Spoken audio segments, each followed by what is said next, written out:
পৃথিবীতে সবচেয়ে জটিল অঙ্কের নাম হলো জীবন। যে সূত্রই প্রয়োগ করা হোক না কেন, ফলাফল কিন্তু মৃত্যুই আসবে। জীবন হলো পানিতে ভাসা নৌকার মতন, কখনো সুখের পাল তোলে, কখনো দুঃখের স্রোতে ভাসে, কখনো রোদের আলোতে হাসে, আবার কখনো মেঘের আড়ালে লুকিয়ে কাঁদে। জীবনে সব কিছু পেতে হবে বিষয়টা কিন্তু এমন নয়। মন জুড়ে শান্তি থাকলে না পাওয়াগুলো বাদ দিয়ে ভালো থাকা যায়। আসসালামু আলাইকুম, কেমন আছেন আপনারা সবাই? আশা করছি আল্লাহর অশেষ রহমতে আপনারা সবাই অনেক ভালো আছেন। আর এই তো চলে আসলাম আরেকটি নতুন ব্লগ ভিডিও নিয়ে। আশা করছি আমার আজকের ব্লগ ভিডিওটি আপনাদের ভালো লাগবে। তো সকাল থেকে বিকেল পর্যন্ত কি করি সেই সব কিছুই কিন্তু আজকের ভিডিওতে শেয়ার করব। তো সকালে ঘুম থেকে উঠেই অফ ক্যামেরায় কিন্তু নাস্তা খেয়ে নিয়েছি। নাস্তা খাওয়ার পরে এই যে রান্নাঘরে চলে এসেছি। রান্নাঘরে যে বয়মগুলো আছে, মশলার বয়মগুলো, সেগুলো এখন একটু মুছে নিতেছি। তো আমার প্রিয় আপু ভাইয়ারা, আপনারা সকলে কেমন আছেন অবশ্যই কমেন্ট করে জানাবেন। আর আমার প্রিয় আপু ভাইয়ারা, প্লিজ একটা লাইক দিয়ে সম্পূর্ণ ভিডিওটা দেখে নেবেন। আর এই যে মশলার বয়মগুলো মুছে না নিলে তো দেখা যায় কি তেল চিটচিটে ভাব হয়ে থাকে। এজন্য কিন্তু মশলার বয়মগুলো প্রায় সময় আমি মুছে থাকি রান্না করার আগে। তো কখনো ভিডিওতে শেয়ার করা হয়, কখনো শেয়ার করা হয় না। তো 2 দিন 1 দিন 3 দিন পর পর কিন্তু আমি এই মশলার বয়মগুলো মুছে নেই। আর যখন ডিপ ক্লিন করি তখন তো ডিপ ক্লিন করেই নিতে হয়, মানে ধুয়ে নিতে হয়। তো এই তো এখানে কিন্তু কিছু মশলা শেষ হয়ে গিয়েছে। হলুদের গুঁড়া, জিরার গুঁড়া, ধনিয়ার গুঁড়া, আর মরিচের গুঁড়াটা শেষ হয়নি। মরিচের গুঁড়া তো আমার খুব কম খাওয়া হয়, এজন্য কিন্তু মরিচের গুঁড়াটা খুব কমই শেষ হয়। তো মরিচের গুঁড়া অনেকটাই আছে, তো শেষ হলে সেটা আবার বের করে নিব। তো যে বললাম না, পৃথিবীতে সবচেয়ে জটিল অঙ্কের নাম হলো জীবন। আসলে কিন্তু জটিলতা জীবনটাই কিন্তু ভরে থাকে। তো জীবনটাকে যতই বেশি সহজ করে নেওয়ার চেষ্টা করি না কেন, জীবন কিন্তু জটিল হয়ে থাকে। তো যত বেশি সহজভাবে চিন্তা করি আসলে কিন্তু ততটা সহজভাবে জীবনটা নিয়ে চলা যায় না। দেখা যায় কি অনেক কিছুই আমরা ভাবি না, সেটাই কিন্তু আমাদের সাথে হয়ে থাকে। আর বিশেষ করে দুঃখের বিষয়টা তখন ভাবি যে আল্লাহ, এই দুঃখটা কি আমারই জন্য প্রাপ্য ছিল? আসলে তখন ওই দুঃখটা নিয়ে কিন্তু আমরা এগিয়ে যাই। আমাদের জীবন কিন্তু থেমে থাকে না। যতই জটিল হোক আর যাই হোক, জীবন কিন্তু থেমে থাকে না। জীবনের গতিতেই চলতে থাকে। আর এই যে দুঃখ, বেদনা, হাসি, কান্না, এগুলো তো থাকবেই, তাই না? তো এই তো মশলাগুলো বের করে নিই। তো আমার প্রিয় আপু ভাইয়ারা, আজকে যারা নতুন আমার চ্যানেলটি ভিজিট করবেন, প্লিজ আমার চ্যানেলটি সাবস্ক্রাইব করে আমার পাশেই থেকে যাবেন। আর যারা আমার চ্যানেলটি সাবস্ক্রাইব করে আমার পাশেই আছেন, তাদেরকে আমার মন থেকে অনেক ধন্যবাদ এবং তাদের প্রতি অনেক দোয়া রইল। আর জীবনের জটিলতা নিয়ে তো চলতেই হবে। তো কয়েকদিন থেকেই তো বৃষ্টি হইতেছে, আলহামদুলিল্লাহ রহমতের বৃষ্টি শুরু হয়ে গিয়েছে। কিছুদিন আগেও কিন্তু অনেক বেশি গরম ছিল, যার কারণে আমি একটা ভিডিওতে কিন্তু শেয়ার করেছিলাম, মানে আমার আগের ভিডিওতে আমি ফ্রিজের পানি পর্যন্ত খেয়ে নিয়েছিলাম, এত বেশি পিপাসা লাগতো পানির জন্য। আর এখন এই যে দেখেন এরকম বৃষ্টি শুরু হয়ে গিয়েছে, ঠান্ডা লাগে কিন্তু। তো ফ্যান তো ছাড়াই যায় না। তো যাই হোক, এই যে মশলাগুলো এখন বের করে নিই। আর ওই যে জটিলতা নিয়েও কিন্তু জীবনটাকে চালিয়ে নিতে হবে। তো বৃষ্টির মধ্যে তো আর বাইরে যেতে পারবো না, এজন্য ঘরে যা কিছু আছে তাই কিন্তু দুপুরে রান্নাবান্না করে নিব। আর এই বৃষ্টির মধ্যে আপনারাও বাসা থেকে বের হবেন না, বৃষ্টিতে ভিজবেন না, কারণ সবার বাসা দেখা যেতেছে মানুষ কিন্তু অসুস্থ হয়ে যেতেছে। তো সবাই নিজের দিকে একটু খেয়াল রাখবেন। 2 দিন বাজার না করে খেলে কোনো কিছুই হবে না, বা 2 দিন যে মাছ মাংস খেতেই হবে এমনটাও কিন্তু না, বাসায় যা আছে তাই দিয়ে কিন্তু চালিয়ে নেওয়া যায়। তো এই তো আমার কিন্তু মশলাগুলো বের করা হয়ে গিয়েছে। এখন বয়মগুলো সব মুছে রেখে দিব। আর বৃষ্টিতে না ভেজাটাই ভালো। এখন যেহেতু সিজন চেঞ্জ হইতেছে, ঠান্ডা কিন্তু লাগে, আর শীত কিন্তু পড়েই যাবে। বেশি দিন কিন্তু নাই, দেখা যাবে কি শীত পড়েই যাবে। তো এই সময় এই বৃষ্টিটাতে না ভেজাই ভালো। আর দেখা যায় কি ঘরে একজন অসুস্থ হলে একজনের পর একজন কিন্তু সবাই অসুস্থ হতে থাকে, মানে ভাইরাসের মতন জ্বরটা হয়ে যায়। তো নিজের প্রতি সবাই খেয়াল রাখবেন। আর বিশেষ করে হাউসওয়াইফরা নিজে ভালো থাকলে নিজের পরিবারটাকে কিন্তু ভালো রাখা যায়। তো একসময় যখন বাসায় ছিলাম, মায়ের কাছে ছিলাম, তখন এসব কিছুই বুঝতাম না। এখন বুঝি যে নিজে ভালো না থাকলে বাচ্চাদেরকেও ভালো রাখতে পারবো না। আর যখন দেখা যায় কি অনেক বেশি অসুস্থ থাকি, তখন তো কোনো কিছুই ভালো লাগে না। এজন্যই বললাম যে বৃষ্টিতে কেউ ভিজবেন না। আসলে নিজের শরীরের খেয়াল নিজেকেই রাখতে হবে। আর আপনি যখন অসুস্থ হবেন তখন আপনি কতটা বেশি অসহায় সেটা কিন্তু আপনি ছাড়া আর কেউ জানবে না। তো আপনার বাচ্চা, যাদের বড় বাচ্চা আছে, তাদের হয়তো বা একটু হেল্প হয়। আবার দেখা যায় অনেক বাচ্চারাও বোঝে না। আর যারা বুঝে তারা তো মাশাআল্লাহ অনেক ভালো। আর যাদের বাচ্চা ছোট আছে তাদের ক্ষেত্রে কিন্তু শুয়ে কান্না করা ছাড়া কিছুই নেই। আর কান্না করে তারপর কিন্তু আবার অনেক কষ্ট করে উঠে রান্নাবান্না করে নিজের বাচ্চাদের খাওয়াইতে হয়। নিজে অসুস্থ থাকার পরে খেতে পারেন আর না পারেন, বাচ্চাদের কিন্তু খাওয়াইতে হবে, হাজব্যান্ডকে খাবার দিতেই হবে। তো এইভাবেই কিন্তু জীবনটা চলে যায়। আর আমাদের গৃহিণীদের তো কোনো ছুটি বলতে কিছুই নাই, সব দিনেই অসুস্থ হন, জটিলতা থাকুক, মন খারাপ থাকুক, আর যেটাই হোক জীবনটা কিন্তু চালিয়ে নিতেই হয়। আর এই যে তেজপাতা যে আগে বরমে ছিল না, সেগুলো একটু কীরকম জানি হয়ে গিয়েছিল, পাতার কালারটা চেঞ্জ হয়ে গিয়েছে, তো সেগুলো আমি সরিয়ে রেখেছি। আর এই যে এখানে একটা প্যাকেট ছিল তেজপাতা, সেটা এখন আমি বের করে নিব। তো প্যাকেটে তেজপাতা থাকে কিন্তু সবগুলো কিন্তু ভালো থাকে না, তো এখান থেকে আমি যেগুলো নেওয়া যায় আর কি সেগুলো নিব, আর যেগুলো নেওয়া যাবে না সেগুলো কিন্তু আমি ফেলে দিব। তো আমার তো এত বেশি মশলা লাগে না, খুব কম মশলা লাগে, আর বেশি মশলা রাখলে হয় কি নষ্ট হয়ে যায়, এজন্য আমি কম কম করে আনার চেষ্টা করি, আর অনেক দিনই যায়। তেজপাতা তো অত বেশি প্রয়োজন হয় না, আর তেজপাতাটা তো ফ্লেভারের জন্য ভালো লাগে। এই যে আমি ভালো যে পাতাগুলো আছে সেগুলোই কিন্তু শুধু নিয়ে নিয়েছি, আর বাকি যেগুলো ছিল সেগুলো ফেলে দিয়েছি, আমার তো আর লাগবে না, এগুলো দিয়ে আমার অনেক দিন চলে যাবে। তো এই তো এখন আমার মশলা বরমগুলো কিন্তু মোছা হয়ে গিয়েছে, ঠিকঠাক করাও হয়ে গিয়েছে, আরও অনেক কাজ আছে সেগুলো কিন্তু করে নেব। বৃষ্টি হচ্ছে তাতে কি হচ্ছে, ঘরের কাজ কিন্তু থেমে থাকবে না, ঘরের কাজ করে নিতে হবে। আর আমাদের যাদের হেল্পিং হ্যান্ড নেই তাদের কিন্তু একাই সব কাজ করে নিতে হয়। ওই যে জুতা সেলাই থেকে চণ্ডীপাঠ বলে না, সবই করে নিতে হয়। তো এভাবেই চেষ্টা করি আমার সংসারের কাজগুলো আমি গুছিয়ে করার। তো মশলার বরমগুলো মুছে নিয়েছি, এখন এই তো ঘরগুলো ঝাড়ু দিয়ে নিব। আজকে আর ঘরটা মোছার সময় পাইনি, তো ঘরে অনেকগুলোই কাজ করেছি, টুকটাক বেসিং টেসিংগুলো পরিষ্কার করেছি, তো আজকে আর হচ্ছে ঘরটা মোছা হয়নি। আর বৃষ্টির দিন ঘরটা মুছলে ভালোই হয়, যদিও তারপরও আমি ঘরটা শুধু আমার রুমটাই হাত দিয়ে মুছে নিয়েছি, আজকে আর সেভাবে ডিপভাবে মোছা হয়নি। তো এই তো ঘরগুলো এখন ঝাড়ু দিয়ে নিই, ঘরগুলো ঝাড়ু দিয়ে আরও কী কী কাজ করি সেগুলো কিন্তু শেয়ার করব।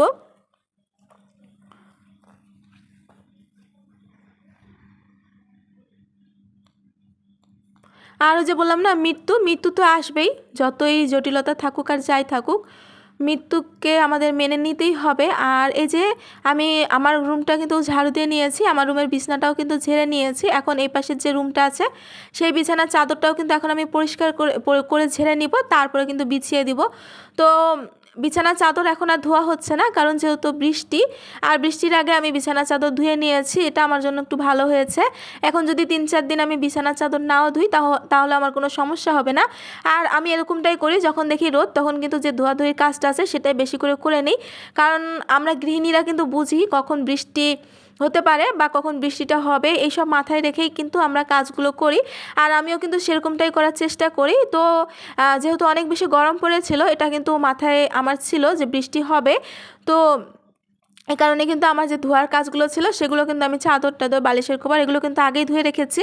আর যে বিছানাটা কিন্তু ঝেড়ে নিয়েছি, চাদরটাও সুন্দর করে বিছিয়ে দিয়েছি, এখন এই রুমটাও কিন্তু সুন্দর করে ঝাড়ু দিয়ে নেব। এই যে বিছানাটা ঝেড়ে রুমটা ঝাড়ু দিলে হয় কি, তাহলে আর পরে মানে পরে বিছানা ঝাড়লে ঘর দেখা যায় কি, ঘর ঝাড়ু দেওয়ার পরে বিছানা ঝাড়লে ঘরটা আবার নোংরা হয়, এই জন্য আমি বিছানাটা ঝাড়ার পরেই কিন্তু আবার এই পাশে রুমটাও ঝাড়ু দিয়ে নিলাম। এখন আরও অনেক কাজ আছে সেগুলো কিন্তু শেয়ার করব, দুপুরে রান্নাবান্নায় চলে যাব। তো দুপুরে কী কী রান্নাবান্না করি সেগুলো কিন্তু শেয়ার করব, সাথেই থাকবেন। তো ঘরে তো সেরকম কিছু নাই, বাজার সবজি টবজি। তো এই যে এখানে পোলার চাল ছিল, পোলার চাল কিন্তু ধুয়ে নিতেছি। তো পোলাও চালটা এভাবেই আমি ডালার মধ্যে নিয়েই ধুই, আলাদাভাবে ধুয়ে আবার পানি ঝরাতে দিই না, এভাবে ডালার মধ্যে নিয়ে ধুলেই কিন্তু আমার কাছে অনেক সহজ মনে হয়। আর এভাবে ডালার মধ্যে নিয়ে ধুতে যদি সমস্যা মনে হয়, মানে চাল যদি পড়ে যাওয়ার ভয় থাকে, তাহলে কিন্তু চাল নিতেও চালটা ধুয়ে নিতে পারেন। তো আমার এই ডালাটা অনেক বেশি ছোট ছোট ছিদ্র, এজন্য কিন্তু আমি এটাতেই চালগুলো ধুয়ে নিতেছি, আর এটাতে চাল পড়ে যাওয়ারও ভয় থাকে না। তো এই তো এখন আমি ভালো করে চালগুলো ধুয়ে নিতেছি। তো এখানে যে আমি বাটিটার মধ্যে বসিয়ে রেখেছি সেটা কিন্তু একটু বাঁকাভাবে বসিয়ে দিয়েছি, যাতে আমি চালটা এভাবে নাড়তেছি আর পানিটা কিন্তু সাইড থেকে পড়ে যাইতেছে। তো চালটা কিন্তু আর মানে পড়ে যাওয়ারও ভয় থাকে না, তো পানিটা কিন্তু নিচ দিয়ে পড়ে যাইতেছে, আর চালটাও কিন্তু আমার পরিষ্কারভাবে ধোয়া হয়ে যেতেছে। একটু দেখিয়ে দিব চালটা আমার কত পরিষ্কারভাবে ধোয়া হয়ে যাইতেছে। ডালার মধ্যে নিয়ে ধুলে কিন্তু এই একটা সুবিধা, খুব তাড়াতাড়ি এবং খুব সহজেই চালটা পরিষ্কারভাবে ধোয়া হয়ে যায়। আর দেখা যায় কি, যখন আমরা বলে নিয়ে ধুই তখন কিন্তু অনেক কয়েকবার ধোয়া লাগে। এই যে দেখেন আমার চালটা কিন্তু একদম পরিষ্কারভাবে ধোয়া হয়ে গেছে, আর পানিটাও কিন্তু নিচ দিয়ে পড়ে যাইতেছিল, মানে ময়লা পানিটা পড়ে যাইতেছিল, আর এদিক থেকে কিন্তু ক্লিন হইতেছিল। তো এই তো আমার চালটা কিন্তু ধোয়া হয়ে গেছে। আমি কড়াইতে রান্নার তেল দিয়ে দিলাম, আর পোলাও রান্নার সময় একটু বেশি করে তেল দিতে হয়। আর এই যে এখানে আমি গরম মশলা দিয়ে দিলাম, দারুচিনি, এলাচ আর লবঙ্গ, আর হচ্ছে গোলমরিচ দিয়েছি কয়েকটা, আর পেঁয়াজ কুচি দিয়ে দিলাম। এখন পেঁয়াজটা সামান্য ভেজে নিব, পেঁয়াজটা কিন্তু ব্রাউন কালার করা যাবে না। পোলাও যদি সাদা ধপধপে করতে চান তাহলে কিন্তু পেঁয়াজটা ব্রাউন কালার করা যাবে না। তো আমার যদিও আজকে পেঁয়াজটা একটু ব্রাউন কালার হয়ে গিয়েছে, তারপরে সমস্যা নাই। তো এটা কিন্তু একটা টিপস, পোলাও যদি সাদা ধবধবে করতে চান তাহলে কিন্তু পেঁয়াজটা ব্রাউন কালার করা যাবে না, হালকা ভেজে নিয়ে কিন্তু পোলার চালটা দিয়ে দিতে হবে। তো এই তো আমি পেঁয়াজটা ভাজার পরে পোলার চালগুলো দিয়ে দিয়েছি, আর এখানে আদা রসুন পেস্ট দিয়েছি, স্বাদ অনুযায়ী লবণ দিয়েছি, আর কিন্তু কয়েকটা কাঁচামরিচ দিয়ে দিব। এখন কিন্তু পোলার চালটা খুব ভালোভাবে নাড়াচাড়া দিতে হবে, নিচ দিক দিয়ে যেন লেগে না যায়। আর পোলার চালটা এখন ভেজে নিতে হবে, যতক্ষণ পোলার চালের একটা ঝনঝন শব্দ না আসে ততক্ষণ কিন্তু পোলার চালটা ভেজে নিতে হবে। আর এই যে আমার পোলার চালটা কিন্তু ভাজা হয়ে গিয়েছে একদম। যারা পোলাও রান্না করতে পারে না তাদের জন্যই কিন্তু শেয়ার করে দিলাম। তো এই তো পোলাওটা কিন্তু আমার চালটা ভাজা হয়ে গিয়েছে। এখন আমি যেই পটে মানে চাল দিয়েছি, মানে পট দিয়ে চাল মেপে দিবেন অবশ্যই। তো যেই পটে চাল দিবেন তার ডাবল কিন্তু পানি দিতে হবে, ডাবলের থেকে একটু কম পানি দিবেন। মানে আমি এখানে 2 পট চাল দিয়েছি, এখানে আমি 4 পট পানি দিইনি, কিন্তু এখানে আমি 3.5 পট পানি দিয়েছি। এতেই কিন্তু পোলাওটা অনেক ঝরঝরে হয়ে গিয়েছে। দেখেন পোলাওটা কিন্তু এখনও হয়নি, আমি দমে রাখবো, তাতেই দেখেন কতটাই ঝরঝরে বোঝা যাইতেছে। তো এভাবেই কিন্তু পোলাওটা আমি রান্না করে নেই, মাশাআল্লাহ অনেক সুন্দর হয়। আর অনেকে বলে যে গরম পানি দিয়ে পোলাও রান্না করতে হয়, এটা সেটা, আমি কিন্তু গরম পানি দেই নেই, আমি ঠান্ডা পানি দিয়েই পোলাওটা রান্না করে নিয়েছি। অনেক সময় গরম পানি দেই যখন সময় থাকে, আর যখন সময় না থাকে তখন কিন্তু এভাবে রান্না করে নিই। মাশাআল্লাহ আমার পোলাওটা কিন্তু অনেক ঝরঝরে হয়েছে, পরে কিন্তু দেখাবো। আর এদিকে এই যে মুরগির গোস্ত রান্না করে নিতেছি, আলু দিয়ে মুরগির গোস্তটা রান্না করব, আর ব্রয়লার মুরগির গোস্ত রান্না করে নিতেছি। ব্রয়লার মুরগির গোস্ত রেসিপি আর কি শেয়ার করব, তো অনেক সময় তো মুরগির গোস্ত রেসিপি শেয়ার করি, আজকে কিন্তু আর শেয়ার করব না। তো এভাবে মুরগির গোস্তটা রান্না করে নিই।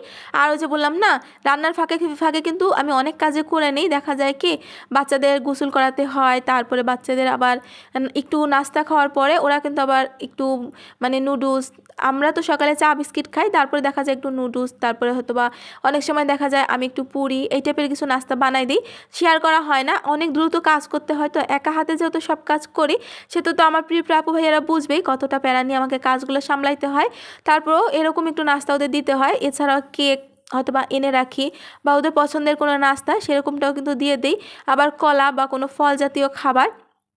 এভাবেই কিন্তু বাচ্চাদেরও সামলাই, আবার সংসারের কাজও করি, বাজারও করি, সব দিক থেকে কিন্তু সামলাই নিই। আর এই যে আলুও কিন্তু ধুয়ে দিয়ে দিয়েছি, এখন আমার তরকারিটা ওখানে কষানো হতে থাকুক, এদিকে আমি এই যে বাসনগুলো ধুয়ে নিব।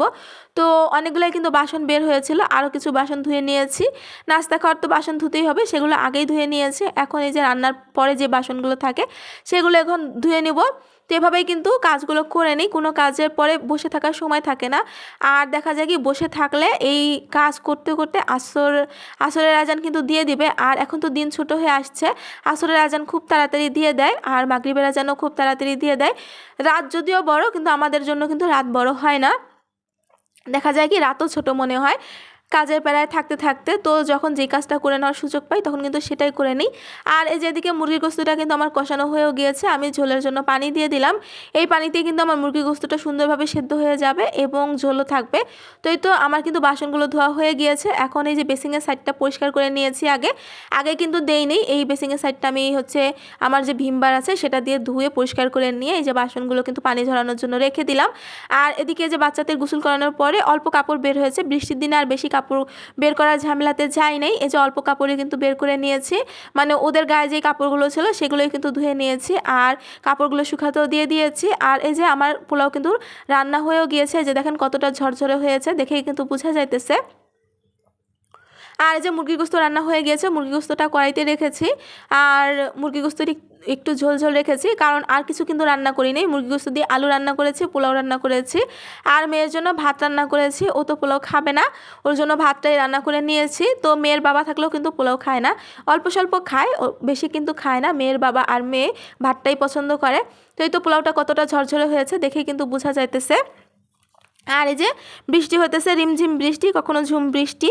তো এটা কোন ঋতু চলছে এটা কিন্তু বুঝতে পারতেছি না। ক্যালেন্ডারে দেখতেছি শরৎকাল, ফ্যান চালালে শীতকাল, না চালালে গ্রীষ্মকাল, আবার বাহিরের দিকে তাকালে মনে হয় যে বর্ষাকাল। এই যে বর্ষাকালের মতন কিন্তু লাগতেছে। তো এই যে অনেক বৃষ্টি হইতেছে, তো কখনো ওই যে বললাম না ঝুম বৃষ্টি হয়, কখনো রিমঝিম বৃষ্টি, কখনো টিপটিপ বৃষ্টি। তো এরকমভাবেই কিন্তু অনবরত বৃষ্টি হইতেই আছে। আর আকাশটা তো অনেক বেশি মেঘ হয়ে আছে। তো এর আগের ভিডিওতে কিন্তু দেখিয়েছিলাম বৃষ্টির হবে, মেঘ কিন্তু হয়ে আছে। তো 2-3 দিন থেকে দেখেন বৃষ্টি আবার শুরু হয়ে গিয়েছে। তো আমার ব্লগ ভিডিওতে যদি কোনো ভুল ত্রুটি থেকে থাকে প্লিজ সবাই ক্ষমা সুন্দর দৃষ্টিতে দেখবেন। আর আমার ব্লগ ভিডিওটা কেমন হয়েছে ভালো লাগলে অবশ্যই কমেন্ট করে জানাবেন। সবাই সুন্দর সুন্দর কমেন্ট করবেন, সবাই সুন্দর সুন্দর কমেন্ট করতে আমার অনেক বেশি ভালো লাগে। আর সবাই ভালো থাকবেন, সবার জন্য সবাই দোয়া করবেন, আমার পরিবারের জন্য সবাই দোয়া করবেন, আমিও সকলে পরিবারের জন্য দোয়া করি। সবাই ভালো থাকবেন, সুস্থ থাকবেন। আজকের মতন আর বেশি ব্লগ ভিডিওটা বড় করব না, এমনিতে ব্লগ ভিডিওটা অনেক বেশি বড় হয়ে গিয়েছে। সবাই ভালো থাকবেন, সুস্থ থাকবেন। আসসালামু আলাইকুম, আল্লাহ হাফেজ।